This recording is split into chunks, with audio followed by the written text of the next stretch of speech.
Hier ben ik verliefd op. Het is wel een lekker trekkertje. Ik ben Tim Corré en dit is mijn Case 1455. Lekker robuust, nog lekker vierkant, vierkante kappen, alles is van staal.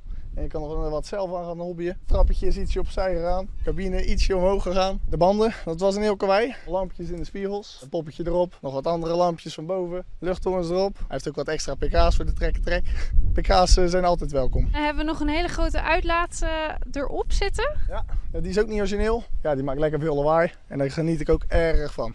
Hoe meer lawaai, hoe beter. Kijk, gaan we lawaai maken. Lekker stinken. Ja, lekker stinken, dieselluchtje. Nu zie ik ook nog een tekst erop staan. Ja, het komt goed schatje. Dat is eigenlijk gekomen toen hij uit elkaar lag. Toen het motortje een beetje buikpijn had. Toen ben ik op die tekst gekomen. En ja, toen we gelijk een stickertje besteld en er ook op gezet. Dit is je schatje. Ja, dit is wel mijn schatje. Is de liefde wederzijds? Nou, af en toe laat ze me wel eens in de steek. Het motortje is er een keer uit geweest. Kleine dingetjes, een beetje lekkages. Dat is zo op te lossen. Dit is wel, ja, hier ben ik verliefd op.